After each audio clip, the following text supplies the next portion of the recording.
Y'all want me to talk about Clive Davis? Okay, let's do it. But I'm telling y'all right now, this story already took a turn that I was not expecting.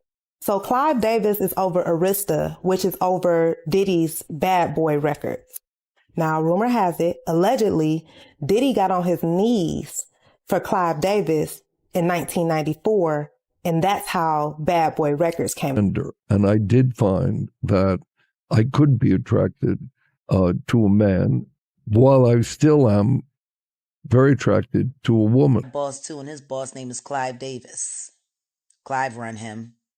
Diddy don't run himself. Power. He loves the ability to manipulate and control people. Why? Most likely because he was victimized by his mentor, who loved to control people. And his mentor was Andre Harrell. Tell us how who was he mentored by Clive Davis. A new lawsuit just came out that shows tons of evidence that P. Diddy, Puff Daddy, has been running a sexual blackmail operation very much like Jeffrey Epstein, but in the rap and music industry for basically 30 years.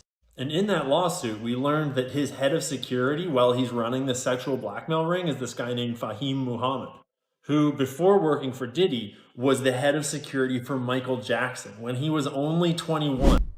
Did he have Whitney killed?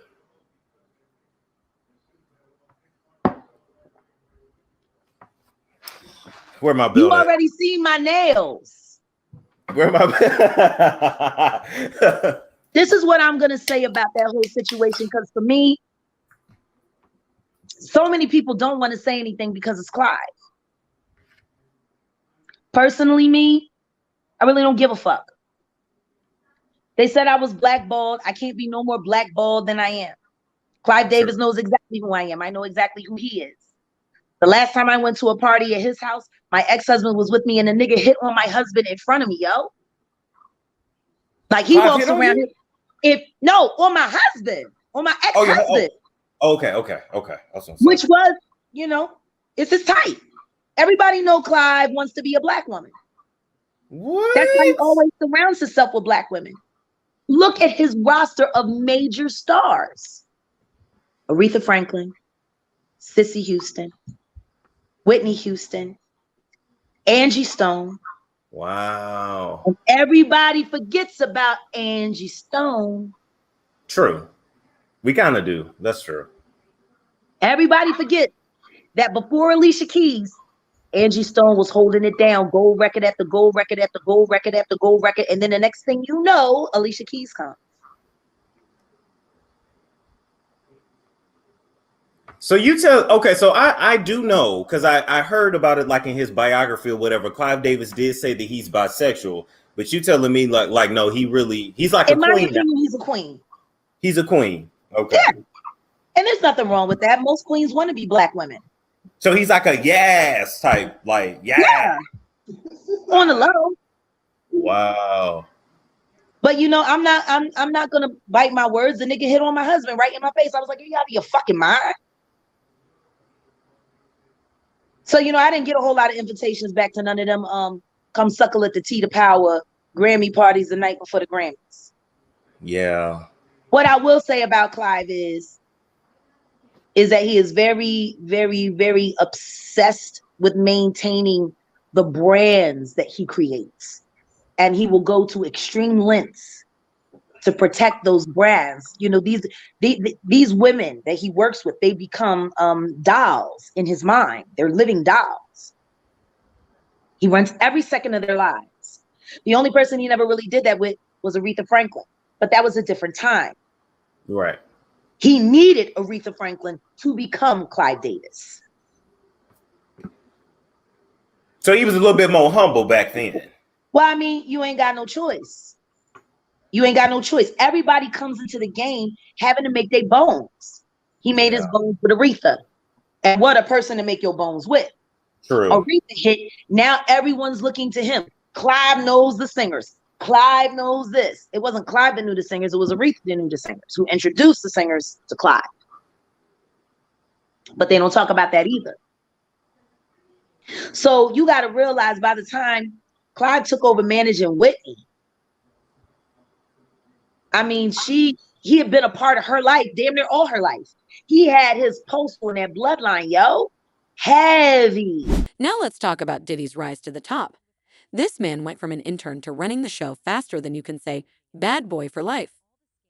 Diddy was hustling hard, making moves, and shaking up the game. He had his hands in everything from producing to rapping to starting his own label. And who was right there by his side? None other than Clive Davis himself. These two were thick as thieves, working together to make magic happen in the studio. But Charlie, you know things ain't always what they seem in the music biz.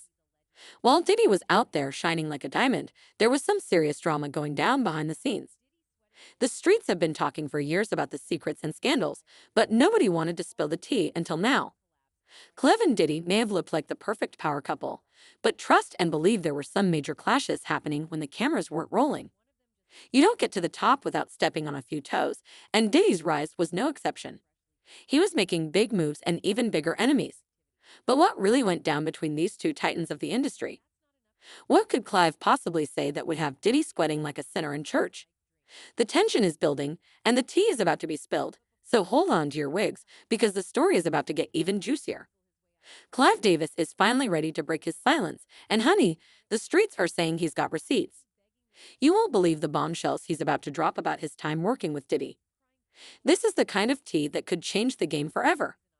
What exactly did Clive see behind closed doors, and what does it all mean for Diddy's legacy?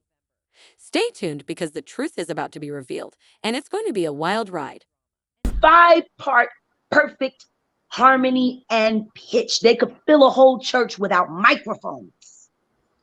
Wow. See, that's singing, yo. That is. Because I'm going to tell you something right now. But everything that Whitney Houston is, she will bow down to Karen Clark Sheard, period. She would bow down. And Twinkie. Oh my God. Karen Clark Sheard. Oh my God. Y'all going to think I'm crazy. Is that? That's Oh my Kiera's mom. I knew who Kiera was this whole time and didn't know who. Kiera is your generation. Wow. Okay.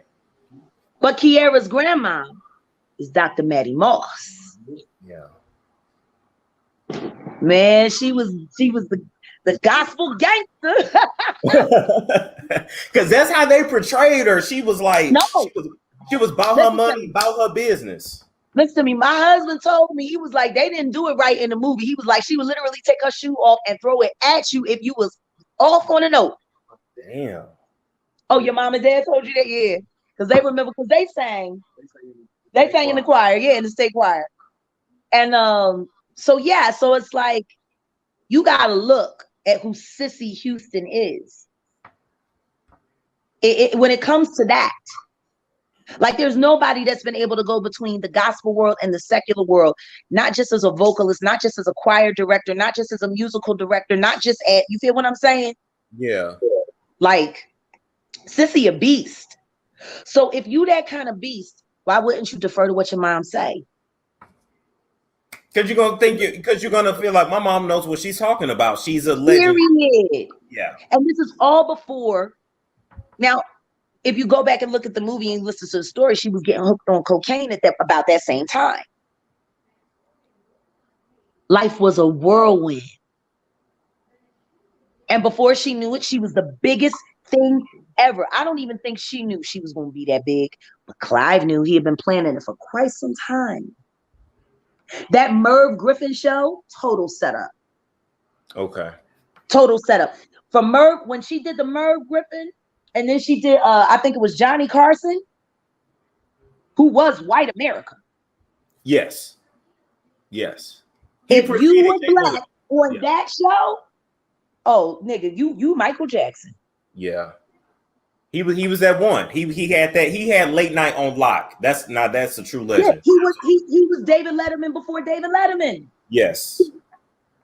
So that's Whitney. And now her life is boom, and it's a whirlwind. She's constantly on tour.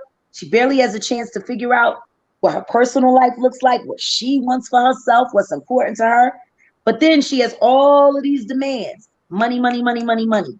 I'm going to tell you when I was done having any real respect for Clive Davis.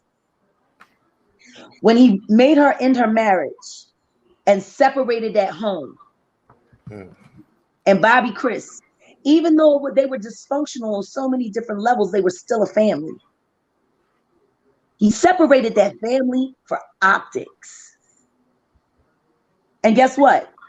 I can go up on YouTube right now and pull up footage of that European tour. It was a shame. It was a disgrace. You go and look up YouTube Whitney Houston in Kazakhstan. See, before she came back with the I Look to You, Clive sent her out on a world tour outside of America. Collect a bunch of cash. They was getting like $250,000 to $350,000 a show. Wow. They were getting hell of a lot more than they would get here because this is Whitney Houston. And she had been gone for a while. And Clive, oh, she's making a big comeback. And of course, if Clive said it's got to be true. Right. His word is law. Yeah. The show that she did in Kazakhstan, it was for the president.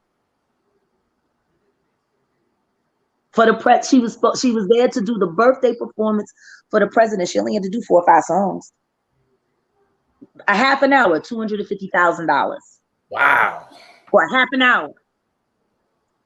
And when I tell you she was so high, she started crip walking under her gown. Oh. She was crip walking in a $15,000 gown on a $100,000 stage with the light up and the Kazakhstan wave dances. She couldn't even remember her songs. The background singers were stepping in. Like, it was bad. Wow. It was bad. And then she did the whole Marilyn Monroe. And then she was cracking. Her voice was, it was, I'm going to put it to you this way. The first time I saw it, it made me cry. Really? Because I thought to myself, why the fuck would they put her out on the road like that if she wasn't prepared? If she wasn't ready. But see, she had to make that money. Clive needed that money.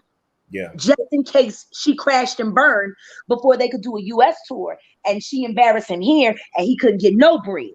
Hold on to your edges because Clive Davis is about to snatch them all the way off. The music mogul is finally opening up about his time working with Diddy, and child, the tea he's spilling is hotter than a summer day in Miami. Clive is coming with receipts, and he's not holding back. He's claiming that Diddy was more than just a tough boss. He was straight up ruthless. According to Clive, Diddy would stop at nothing to get what he wanted, even if it meant throwing folks under the bus. But that's not even the half of it. Clive is also dishing on Diddy's alleged shady business practices. He's saying that the bad boy boss was known for undercutting artists on their royalties and using questionable accounting to line his own pockets. Child, if this is true, Diddy's got some serious explaining to do. And let's not forget about the drama with other industry players. Clive is hinting that Diddy's rise to the top wasn't all smooth sailing. He's talking about beefs with other labels, artists feeling like they got the short end of the stick, and even some alleged blackballing going on behind the scenes. These revelations are hitting the music industry like a tidal wave. Folks are shocked that Clive, who's usually so tight-lipped, is spilling all this tea.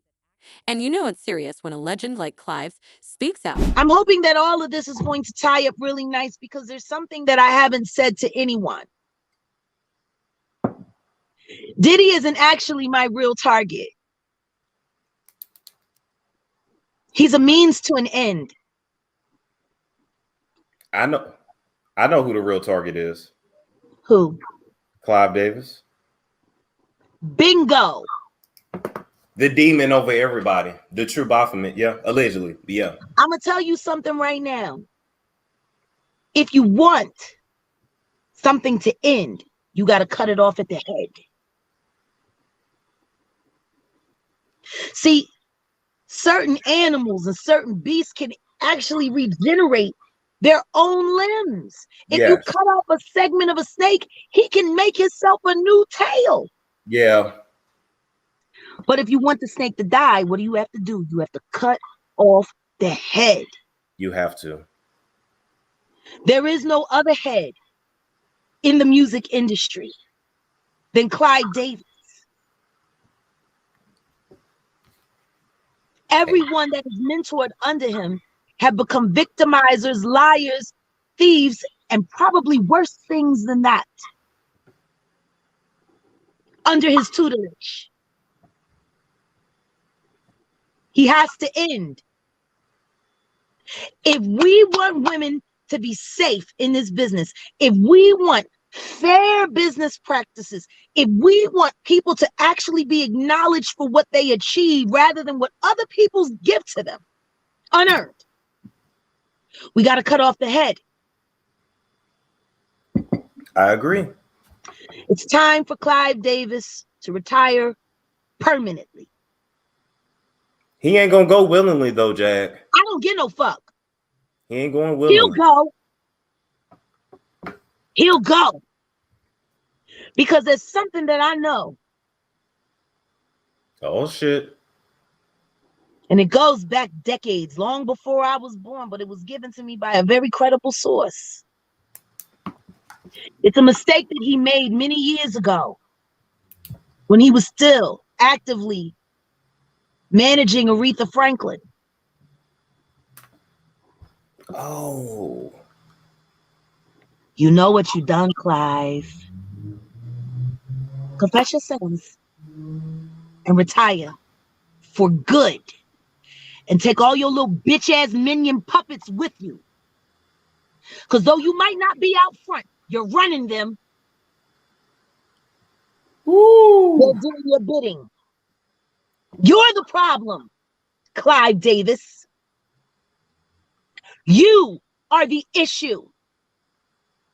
You are the reason why women keep getting raped. You are the reason why boys keep getting sodomized. You are the reason why careers, brilliant careers, come crashing down to a halt because they don't want to work within your agenda. Wow. You are the head nigga in charge when it comes to hell. And it's time for you to go back from whence you came. I promise you. But here's the thing. Clive's not just doing this for the drama. He's shining a light on some of the darker aspects of the industry that often get swept under the rug. He's showing how cutthroat things can be at the top and how even the biggest stars can get caught up in some shady dealings. Make no mistake, these bombshells are going to have folks talking for a long time. Diddy's name is on everybody's lips and not in a good way. The question on everybody's mind is, how will he respond? Will he come out swinging, or will he try to brush it off like it's no big deal? One thing's for sure. The fallout from this is going to be epic. Will Diddy's empire crumble under the weight of these accusations, or will he find a way to weather the storm and come out on top? Only time will tell, but one thing's for certain. The tea has been spilled, and there's no putting it back in the cup. As the shockwaves from Clive's revelations continue to ripple through the industry, all eyes are on Diddy. How will the bad boy boss respond to these explosive claims? Will he come out swinging, or will he try to play it cool? The streets are talking, and everybody's got an opinion. A white man wouldn't be able to get away with some of the stuff that Diddy's. Nah, because right now we know for a fact that Diddy wasn't throwing parties for his goddamn self. Right? And yet it's Diddy that's coming out. They're putting Diddy out there as if there weren't record executives that are there, like there weren't A&Rs at these parties.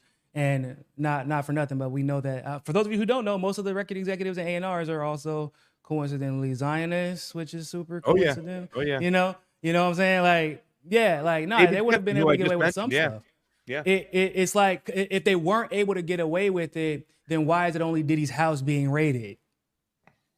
Like, so logically speak, and why is it like, it's how long did it take for Harvey Weinstein for us to catch him? And like, look at all the circumstances that had to fall into place. And even still, they tried to protect him afterwards, which we're not really seeing from P. Diddy. I can't remember which artist said it, but they were like, what happened? Why aren't all the people who were attending these parties friends with Diddy? Why aren't they coming out and defending him? Right? Hell, at least Harvey Weinstein had people come out and defend him, but they're not even defending. It's like he's kind of being thrown to the lambs. I don't believe that he'll be Epstein, though. I think that the Diddy was the conduit of hip hop culture for that Epstein class, right?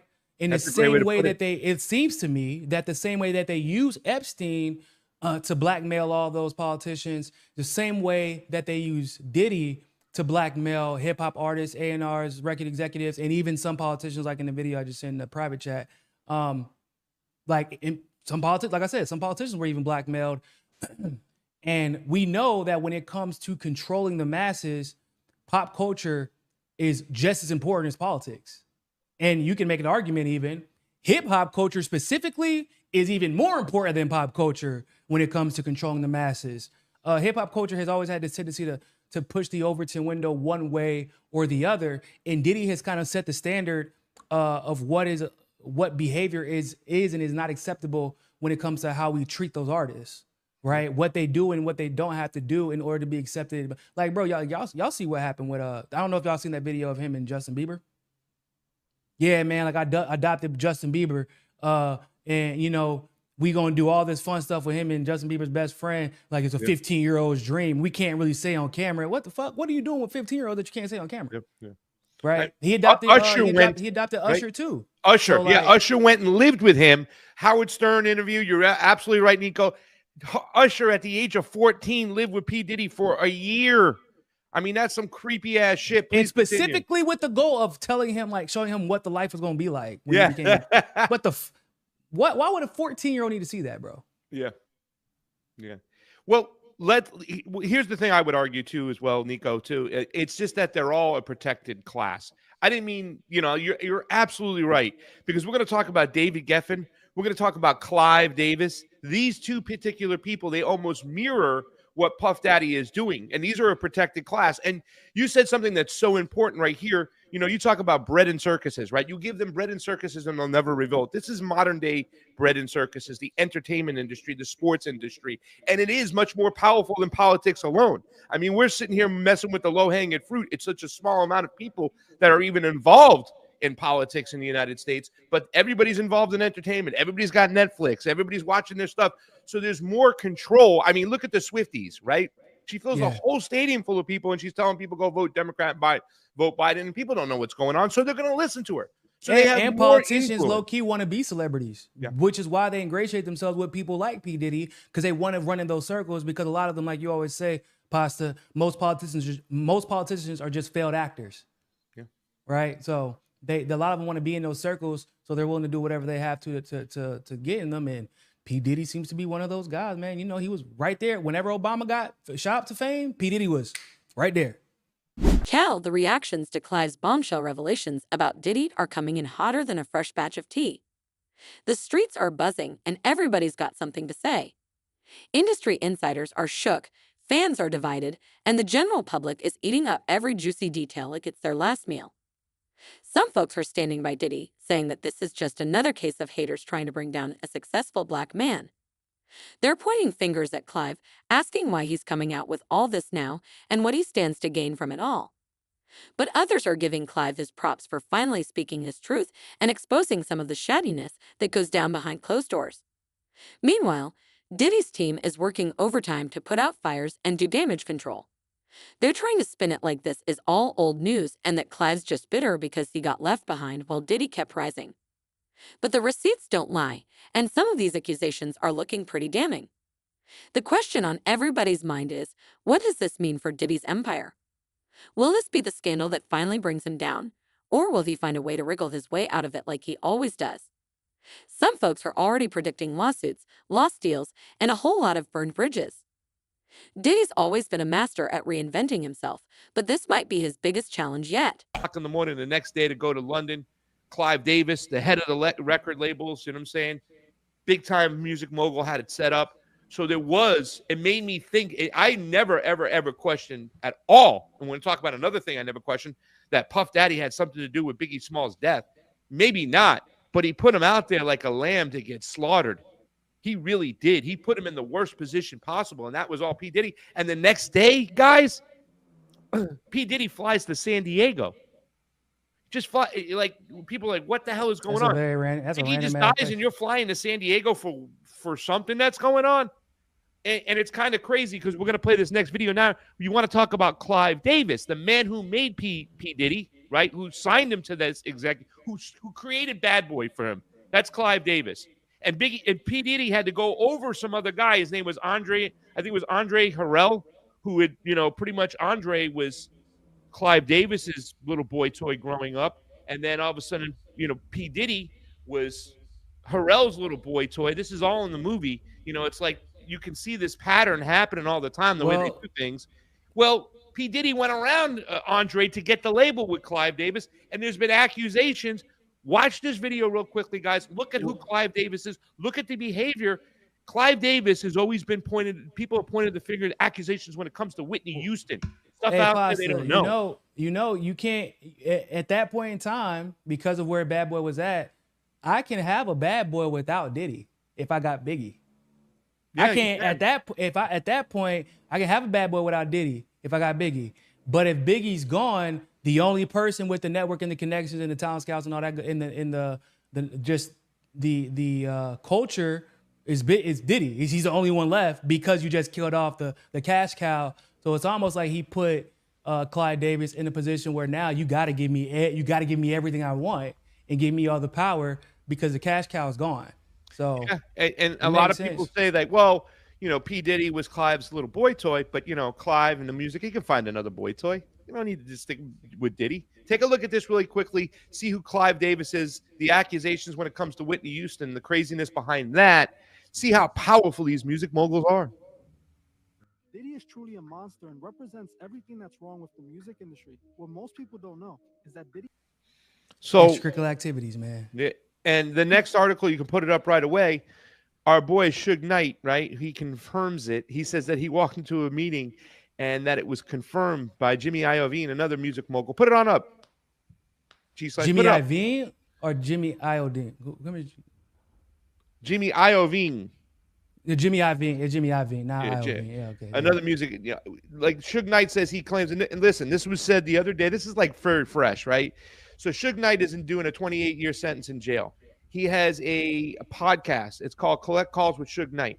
His lawyer, his partner, Collect calls him, right? And they have a conversation. They record the conversation, and they use AI to have a Suge Knight talking to the lawyer and whatnot. It's really genius, to tell you the truth. But he talks about this going on where he had heard that Clive Davis and Puff Daddy or P. Diddy were lovers. Who and who? Puff Clive Daddy Davis and Clive Davis. I mean, if Suge Knight said it, you know that boy gonna stand on business. He ain't lying. Suge Knight don't lie. He don't feel like he gotta lie about a damn thing. So it's Suge. So I mean, that's a problem.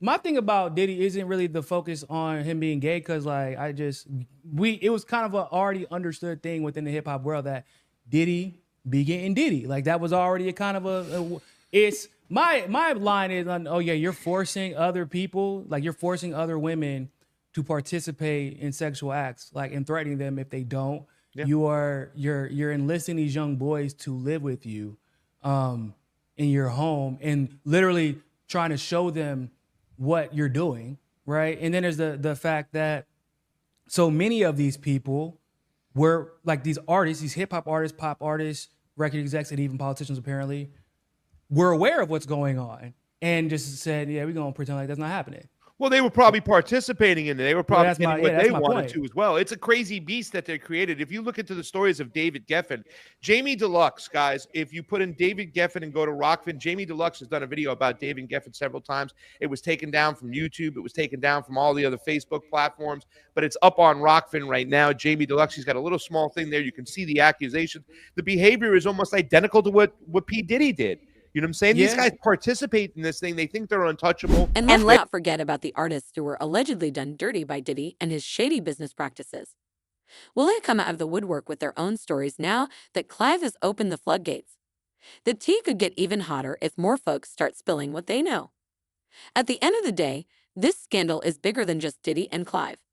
It's shining a light on the dark underbelly of the music industry and the cutthroat tactics that some folks use to get ahead. It's got people talking about the need for more transparency, accountability, and fair treatment for artists.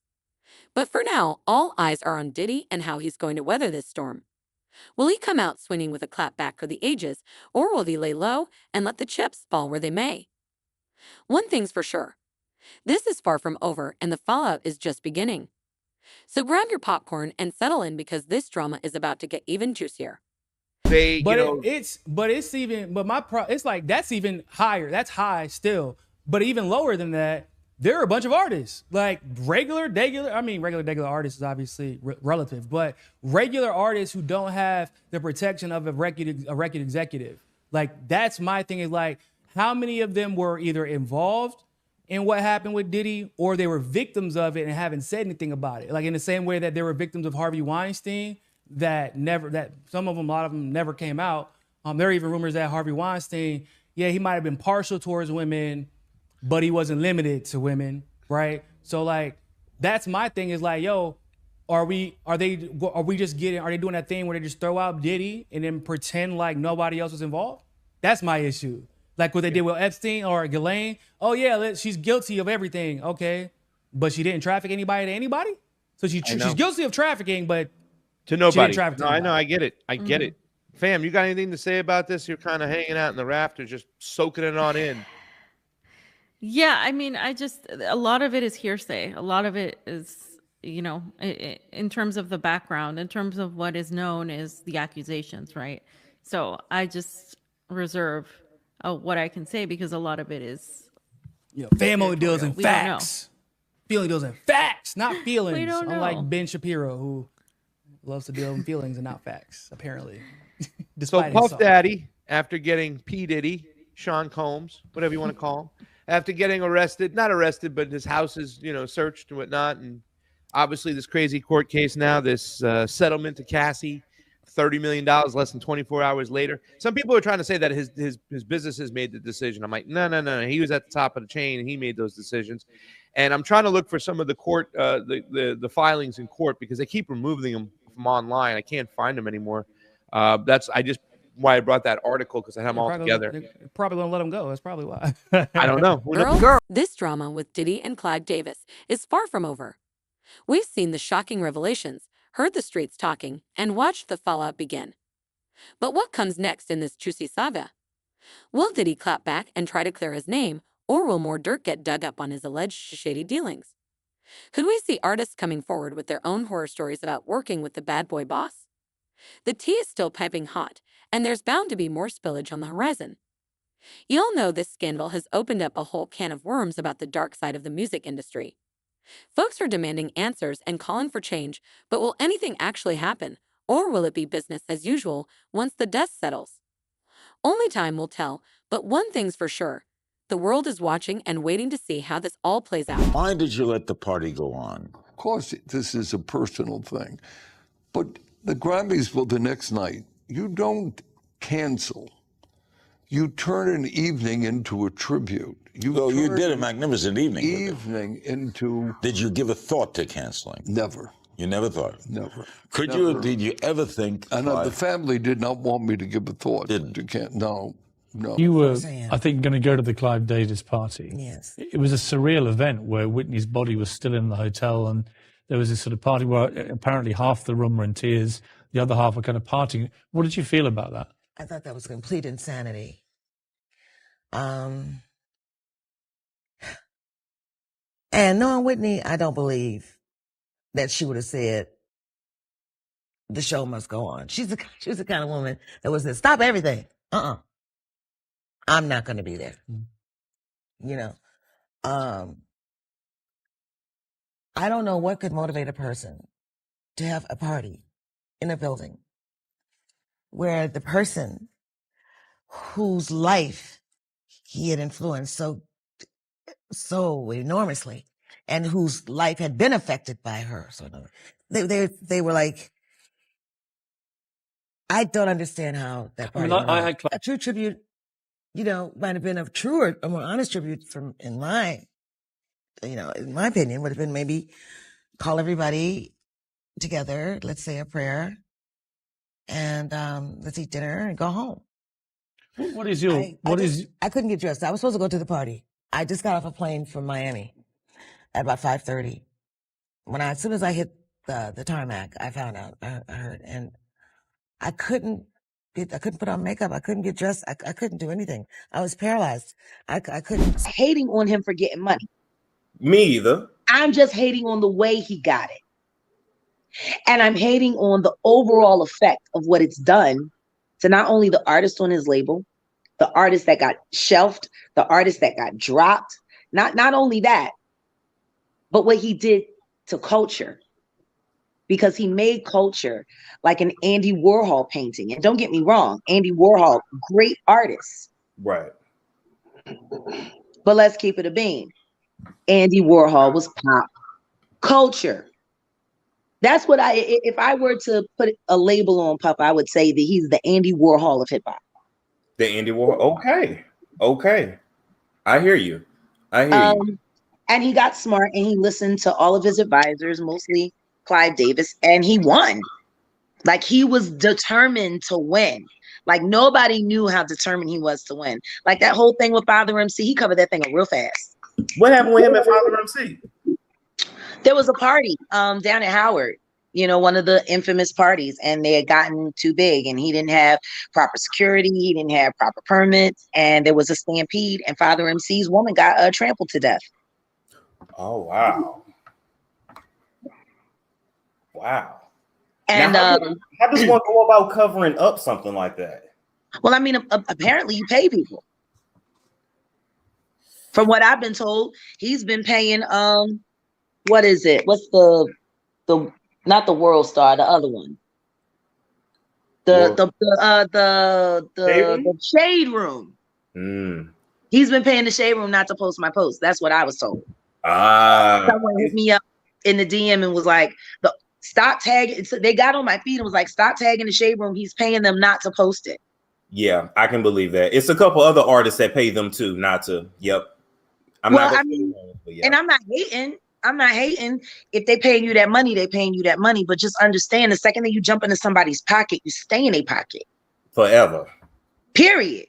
Yeah. Because if you'll take the money once, you'll take the money twice. If you'll take the money twice, you'll take the money 3 times. You know, and once they get used to getting that money, now you've given the other person all of the control. So what happens when you want to break a story that you really want to break and somebody comes to pay it, but everybody else is going viral and you're missing the boat? Yeah. And right now we're talking about the Shade Room and Diddy. Allegedly, Diddy has paid the Shade Room not to repost Jaguar's posts. I can tell you guys, I know for a fact there's a couple other artists that paid the Shade Room to only post positive things. Hey, you get your money how you do. Allegedly, some YouTubers are being paid too to only post positive things. That's fine. You get it how you do. I like to be able to talk free. I am a hustler. I would never tell nobody not to get no money. Right. Me either. But at the end of the day, you got to ask yourself what you're living for. Are you living for what you're building for yourself, what you're building for your career, what you're building for your legacy? Are you living to be in somebody's pocket? Yeah. Yeah. You can be of the people. Puff has always had a lot of people in his pocket. Yeah. Like I said in my post, he's probably one of the only people in this industry that has more secrets than me. Really? Yeah. All those cover-ups, all of those stories, like the simple fact that people still didn't know that the East Coast, West Coast was engineered by him and Suge. They did a great job acting that whole thing out. But it was all to sell records. It was a marketing scheme. And then when they start, you know, when people started losing control of the stars, next thing you know, people started disappearing. Now, a bunch of people have gotten on my page and asked me, do I know who killed Biggie and Tupac? What I will say about that is this. Allegedly, everybody knows. Oh. Allegedly. Everybody knows, but nobody's going to say anything. But do you know? What I will say is this. When you start bumping into certain groups and entourages of people, and you see key players that are there sometimes and not there sometimes, you know what I'm saying? When they're there, ain't nothing popping, but when they're not there, things are popping. You feel what I'm saying? I'm following. You know, there are certain people that hang out with certain groups of people, and you see them. They're in pictures, they're on the red carpet, they're around. But then things start popping off. You don't see those people. They're not in those pictures. They're not on the red carpet. They're nowhere around. So where the hell were they? They're at every other party. They're in every other picture. They're standing by you everywhere else except for when this person went missing or this person got shot. You know, the art of misdirection is a skill that most record executives use. So considering that the public has absolutely no idea what's happening behind the curtain or behind the velvet rope. It gives them a great advantage to paint whatever story they want to paint. So what I will say is there are some peanut gallery attendees Okay. that conveniently disappear off the scene at certain times. And everyone knows this. Now, I'm not speaking on anyone in particular. I'm just saying we got to pay more attention to the people that show up in pictures when they show up and when they don't show up, because it's all Okay. there.